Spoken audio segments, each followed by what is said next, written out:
వాటికి మరో breaking news చూస్తున్నాం. ఇటు చిత్తూరు జిల్లా మదనపల్లి ఫైల్స్ దగ్ధం ఘటనలో మాజీ మంత్రి పెద్దిరెడ్డి రామచంద్రారెడ్డి భూదందా వ్యవహారం ఇప్పుడు బయటపడుతోంది. జిల్లా వ్యాప్తంగా కూడా పెద్దిరెడ్డి కుటుంబం ఖాతాలో 236 ఎకరాలు ఉన్నట్టుగా గుర్తించారు అధికారులు.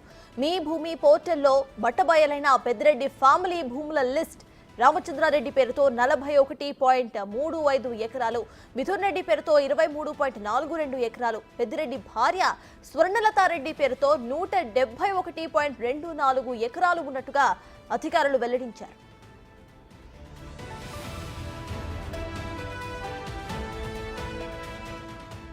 అయితే ఈ భూములను నిబంధనలకు వ్యతిరేకంగా అసైన్ చేసినట్టుగా అధికారులు వెల్లడించారు. ఇక మరోవైపు మదనపల్లి ఫైల్స్ దగ్ధం ఘటనలో అరెస్టుల కంటే సమాచార సేకరణకు సిఐడి ఎక్కువ ప్రాధాన్యత ఇస్తున్నట్టుగా తెలుస్తోంది. అందులో భాగంగానే భూబాధితుల నుంచి వచ్చిన ఫిర్యాదులతో ల్యాండ్ గ్రాబింగ్ కేసులు నమోదు చేసినట్టుగా సమాచారం.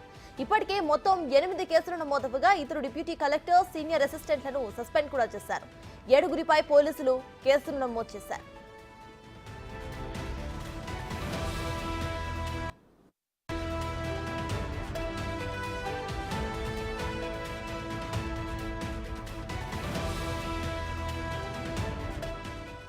చిత్తూరు జిల్లా మదనపల్లి ఫైల్స్ దగ్ధం ఘటనలో మాజీ మంత్రి పెద్దిరెడ్డి రామచంద్రారెడ్డి భూదందా వ్యవహారం ఇప్పుడు బయటపడుతోంది. జిల్లా వ్యాప్తంగా పెద్దిరెడ్డి కుటుంబం ఖాతాలో 236 ఎకరాలు ఉన్నట్టుగా గుర్తించారు అధికారులు. మీ భూమి పోర్టల్లో బట్టబయలైన పెద్దిరెడ్డి ఫ్యామిలీ భూముల లిస్ట్ ఇప్పుడు వైరల్ అవుతోంది. రామచంద్రారెడ్డి పేరుతో 41.35 ఎకరాలు, మిథున్ రెడ్డి పేరుతో 23.42 ఎకరాలు, పెద్దిరెడ్డి భార్య స్వర్ణలతారెడ్డి పేరుతో 171.24 ఎకరాలు ఉన్నట్టుగా అధికారులు వెల్లడించారు.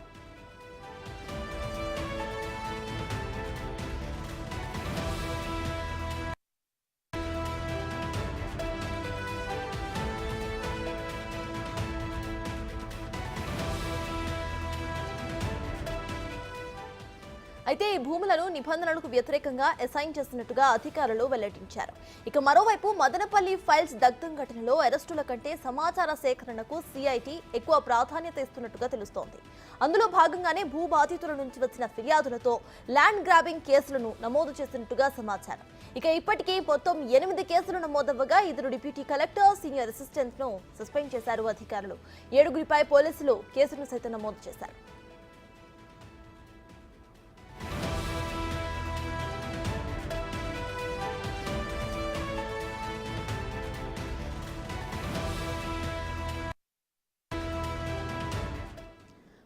మాజీ మంత్రి పెద్దిరెడ్డి రామచంద్రారెడ్డి భూదందా వ్యవహారంపై పూర్తి డీటెయిల్స్ ను మా ప్రతినిధి దామోదర్ అందిస్తారు. దామోదర్, చెప్పండి, ఇటు పెద్దిరెడ్డి రామచంద్రారెడ్డి చేసిన భూదందా మొత్తం కూడా ఇప్పుడు బయటకు వస్తున్నట్టు తెలుస్తోంది. మొత్తంగా 200కు పైచీలుగా ఎకరాలు ఆయన పేరు మీద, ఆయన బినామీల పేర్ల మీద ఉన్నట్టు తెలుస్తోంది. ప్రెసెంట్ అప్డేట్స్ ఏంటి? సర్తాజ్, ఏదైతే మాజీ మంత్రి పెద్దిరెడ్డి రామచంద్రారెడ్డి యొక్క భూములు 236 ఎకరాలు పైగా విస్తరించి ఉన్నాయి, ఆయన పేరు మీద, ఆయన కుటుంబ సభ్యుల పేరు మీద నమోదైనాయి అంటూ రికార్డులు మా భూమి ద్వారా ప్రభుత్వం వెలికితీసింది. ముఖ్యంగా ఏదైతే ఆయన పేరు మీద 47 ఎకరాలు పైగా, ఆయన పేరు మీద, ఆయన భార్య పేరు ఉన్నట్లు కూడా మా భూమిలో తెలిసాయి. ఇక రికార్డుల్లో రానివి కూడా పెద్ద ఎత్తున ఉన్నాయి. అదేవిధంగా ఆయన కుమారుడి పేరు మీద కూడా 27 ఎకరాలు, ఆయన భార్య పేరు మీద 47 ఎకరాలు ఉన్నట్లు సమాచారం. మొత్తం మీద ఈ విషయాలను మా భూమి ద్వారా ప్రభుత్వం వెలికితీసింది. మరోవైపు పెద్ద ఎత్తున ఆయన కుటుంబ అంటే ఏదైతే మనవల్లో మనవరాళ్ళ పేరు మీద కూడా రిజిస్టర్ అయినట్లు సమాచారం.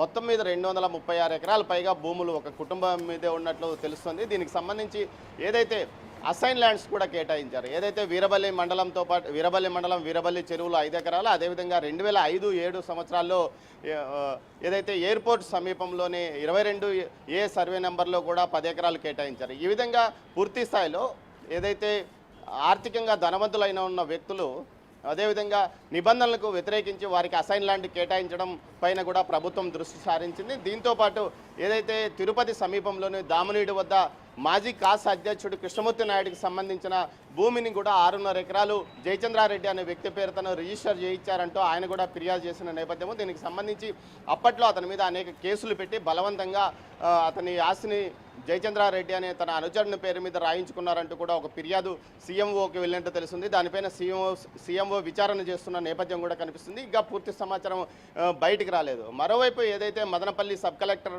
ఫైల్స్ దగ్ధం కేసుకు సంబంధించి ఏదైతే పూర్తి స్థాయిలో విచారణ కొనసాగుతుంది. ఇప్పటికే తిరుపతి లీగల్ సెల్ కలెక్టర్గా డిప్యూటీ కలెక్టర్గా పనిచేస్తున్న గత మదనపల్లి ఆర్డీఓ మురళితో పాటు హరిప్రసాద్, సీనియర్ అసిస్టెంట్ గౌతమ్లను సస్పెండ్ చేశారు. వారిపైన కూడా క్రిమినల్ కేసులు నమోదు చేసినట్లు తెలుస్తుంది. మరోవైపు ఈ కేసుకు సంబంధించి మాజీ మున్సిపల్ వైస్ చైర్మన్ జింగా వెంకట చలపతితో పాటు అదేవిధంగా మరోవైపు బాబ్జాన్, దీంతో పాటు మరో ఇద్దరి మీద కూడా కేసులు నమోదయ్యాయి.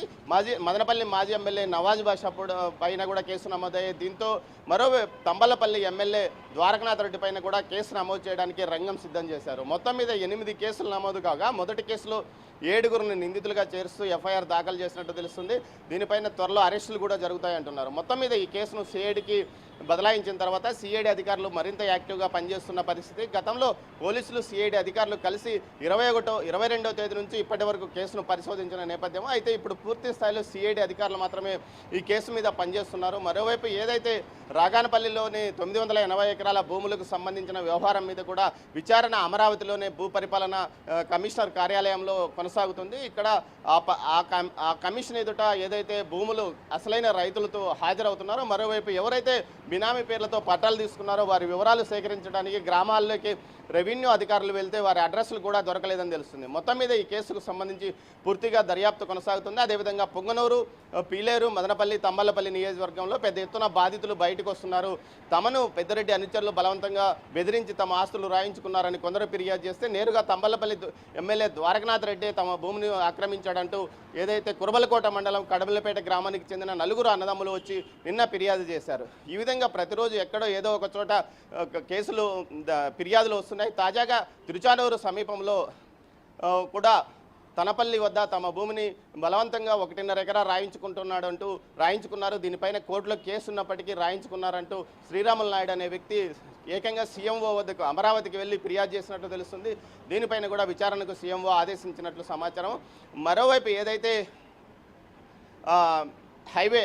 రేణిగుంట హైవే పైపు ఉన్న కూడా ఒక 6 ఎకరాలు, వడమాలపేట సమీపంలో ఒక 8 ఎకరాలు భూమిని ఈ విధంగా బలవంతంగా రాయించుకున్నారంటూ ఫిర్యాదులు వెళ్ళినట్టు సమాచారం. దీనిపైన పూర్తి సమాచారం వచ్చిన తర్వాతనే సమగ్ర విచారణకు ఆదేశిస్తామంటూ సీఎంఓ తెలిపినట్టు సమాచారం. మరోవైపు ఏదైతే ఇటు మదనపల్లి సబ్ కలెక్టర్ కార్యాలయ సిబ్బంది కానీ అదేవిధంగా తిరుపతి సబ్ కలెక్టర్ కార్యాలయ సిబ్బంది కూడా పూర్తి సమాచారం చంద్రబాబు యొక్క శ్వేతపత్రానికి అందించలేదు. మరింతగా భూముల దందాలు ఉన్నాయి. ఆ విషయాలపైన మరింత సమగ్రంగా విచారణ కొనసాగుతుందని కూడా తెలుస్తోంది. Sartaj. Right, thank you Damodar.